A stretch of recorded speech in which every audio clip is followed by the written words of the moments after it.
Existe uma mentira confortável que muitos de vocês repetem para justificar a própria inércia. A ideia de que Ayrton Senna era apenas um escolhido por Deus, um ser mágico que nasceu pronto. Isso é um insulto, é o caminho mais fácil para quem quer se isentar da responsabilidade de construir a própria grandeza. Acreditar que o talento natural dispensa o esforço brutal é a armadilha dos fracos. A Fórmula 1 daquela época não era esse videogame seguro de hoje. Eram carros físicos, bestas mecânicas, sem controle de tração, onde um erro de milímetros não custava apenas pontos, custava a vida. Senna não sobrevivia e vencia ali por milagre, mas por uma disciplina que beirava a insanidade. A disciplina dele não era sobre seguir regras impostas por outros. Era sobre uma recusa absoluta, visceral, em ser medíocre. Se você acha que este vídeo é para te dar tapinha nas costas, feche agora. Estamos aqui para falar de obsessão. E o primeiro teste da sua disciplina começa agora. Se você não tem a capacidade de assumir um compromisso público minúsculo, não terá para as grandes coisas. Escreva nos comentários a palavra obsessão. Não é para o algoritmo, é para você. É o seu sinal de que você não é apenas um turista na vida, mas alguém disposto a pagar o preço. Quem não consegue digitar uma palavra, não consegue sustentar um destino. Escreva obsessão e Prepare-se para entender que a mente de um campeão real é um lugar inóspito. A maldição mais perigosa que um homem pode carregar é o talento sem direção. É o erro clássico de achar que porque você tem facilidade em algo, a vida lhe deve o sucesso. A facilidade é uma armadilha. Ela te deixa preguiçoso, te faz acreditar que não precisa suar. Ayrton aprendeu isso da pior forma possível, e essa lição forjou o aço de seu caráter. Lembre-se da história do kart na chuva. Na sua primeira corrida em pista molhada, um menino prodígio, acostumado a vencer no seco, foi humilhado. Ele não conseguia controlar o carro. Rodava, era ultrapassado. Ele perdeu, e aquilo gerou algo que falta em muitos de vocês hoje. Vergonha. Não a vergonha que paralisa e faz vitimismo, mas a vergonha que impulsiona a mudança. Ele não foi para casa chorar ou culpar o equipamento. Na primeira chuva que caiu depois daquele dia, ele pegou o kart e foi para a pista. Ele treinou enquanto todos estavam no conforto de suas casas. Ele treinou até o corpo doer, até as mãos calejaram, até não conseguir mais segurar o volante. Ele transformou sua maior fraqueza em seu ponto mais forte, através da repetição exaustiva, chata e dolorosa. A maioria das pessoas foge do que não sabe fazer. O vencedor corre em direção à sua incompetência até destruí-la. Entenda que o talento apenas abre a porta.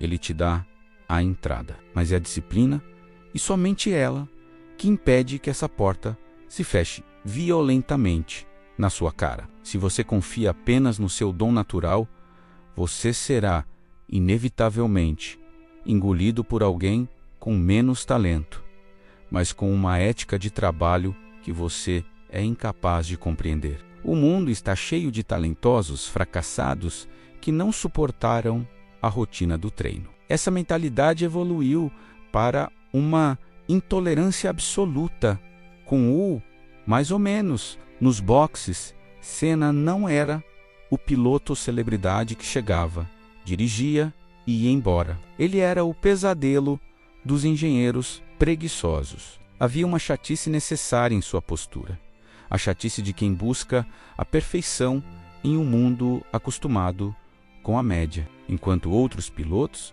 tão talentosos quanto ele, iam jantar, namorar ou descansar após os treinos. Ayrton permanecia. Ele ficava horas com os mecânicos, debatendo, analisando, questionando. Ele entendia que a corrida não se ganha na pista, se ganha na preparação. Ele desenvolveu a capacidade de sentir o carro de uma forma que transcendia a mecânica. Ele transformava sensações físicas, uma vibração no volante, um atraso na resposta do freio, em dados precisos para a equipe. Ele se recusava a aceitar um carro que fosse apenas bom o suficiente para chegar em segundo. Para a maioria, o segundo lugar é um feito para a mentalidade de excelência, é o primeiro dos perdedores. Essa recusa em aceitar a coisa perfeita é o que separa os lendários dos bons. A qualidade do seu trabalho, seja ele qual for, depende inteiramente do nível de detalhe que você está disposto a suportar. Se você aceita entregar algo com falhas, porque ninguém vai notar, você já assinou seu atestado de mediocridade. A excelência é solitária, porque poucos têm estômago para revisar o que já parece pronto. Senna revisava, e revisava de novo, e é por isso que ele via coisas que ninguém mais via. Além da mente, havia a questão física, muitas vezes ignorada. O corpo, para ele, era uma ferramenta de guerra. Nos anos 80 e 90, pilotar não era sentar em uma nave espacial confortável.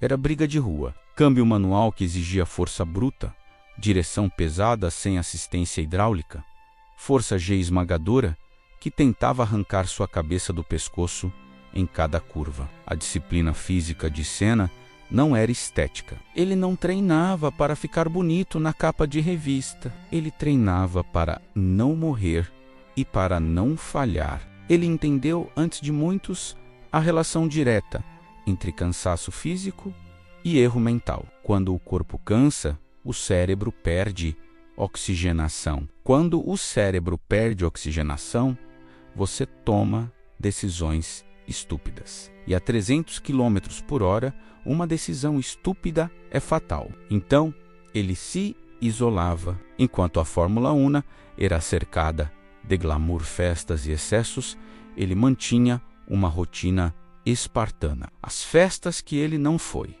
as bebidas que ele não tomou, o sono regrado que ele protegeu como um tesouro. Isso é disciplina real. Dizer não ao prazer imediato em nome de um objetivo maior. Você precisa tratar seu próprio corpo como uma máquina de alta performance, não como um templo passivo ou uma lata de lixo. Se você quer performar em alto nível, não pode comer lixo, não pode dormir mal e não pode ser fraco fisicamente. A sua mente só vai até onde seu corpo aguenta levá-la. Ayrton sabia que, na última volta, quando todos estivessem exaustos, ele estaria inteiro. E é na exaustão dos outros que o disciplinado vence. Essa preparação toda culminava na mentalidade de domínio territorial, na pista. A famosa brecha que ele mencionava não era a loucura de um suicida, era disciplina tática levada ao extremo. Ele tomou a decisão consciente de intimidar os adversários, não apenas pela velocidade, mas pela consistência da agressividade. Ele condicionou os outros pilotos a saberem que, se ele aparecesse no retrovisor, ele não iria frear. Isso é domínio psicológico. O controle das emoções no meio do caos era sua arma secreta. Ele sentia raiva. Sim, a raiva servia como combustível, mas nunca, jamais, cegava sua visão. A disciplina aqui se manifesta na coragem de manter o pé no acelerador quando todo o seu instinto de sobrevivência biológico grita para você. Parar é a capacidade de impor respeito, sem precisar dizer uma palavra, apenas pela postura. Quando você é disciplinado na sua competência, você não precisa se autoafirmar com discursos. A sua presença incomoda, a sua consistência assusta. Senna ocupava o espaço porque ele acreditava, através de sua preparação, que aquele espaço era dele por direito. Não era arrogância vazia, era a certeza de quem fez o dever de casa melhor do que qualquer outro ali. E, finalmente, havia o senso de dever moral e a consciência da finitude. A fé de Senna é frequentemente romantizada, mas era, na verdade, uma âncora de responsabilidade pesada. Ele não via Deus como um mágico que faria o carro andar mais rápido, mas como uma autoridade a quem ele devia contas. A visão dele era clara: desperdiçar o próprio tempo e talento é um pecado contra a vida, um insulto ao Criador. Se lhe foi dado muito, muito lhe seria cobrado. O fim de semana de Imola, 1994, é o exemplo supremo e trágico dessa disciplina. O ambiente cheirava a morte. Ele viu o acidente de Barrichello, viu a morte de Ratzenberger,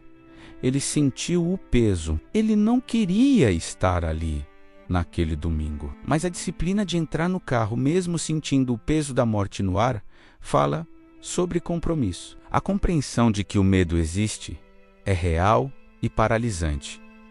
Mas o compromisso com o objetivo e com sua própria natureza é maior que o medo. Ele aceitou o sacrifício final. Ele viveu rápido, intensamente e com urgência, porque no fundo entendia que não estaria aqui para sempre. A finitude não o deprimia, ela o acelerava. A disciplina é, no fim das contas, a ferramenta que usamos para extrair o máximo da vida antes que ela nos seja tirada. Resumindo a ópera, Ayrton Senna não foi grande porque era mágico ou predestinado. Ele foi grande porque era obcecado. Há uma distinção crucial entre a disciplina imposta pelos outros, menos aquela que você segue para não ser demitido ou reprovado, e a autodisciplina que vem de dentro, da recusa em ser menos do que você pode ser. A pergunta final desconfortável que deixo para você é: o que você está deixando de fazer hoje, agora, porque acha que já é bom o suficiente? Onde você está sendo negligente com seu talento? A vitória não escolhe quem tem mais potencial. A vitória é mercenária. Ela escolhe quem paga o preço todos os dias, sem falhar, no silêncio e na dor. Se você entendeu que a disciplina é o único caminho, compartilhe este vídeo como um ato de responsabilidade com quem precisa ouvir isso. Deixe seu like, não como favor, mas como reconhecimento de valor. Inscreva-se no canal e ative o sino para continuar sendo confrontado com a verdade. Vá e faça o que precisa ser feito.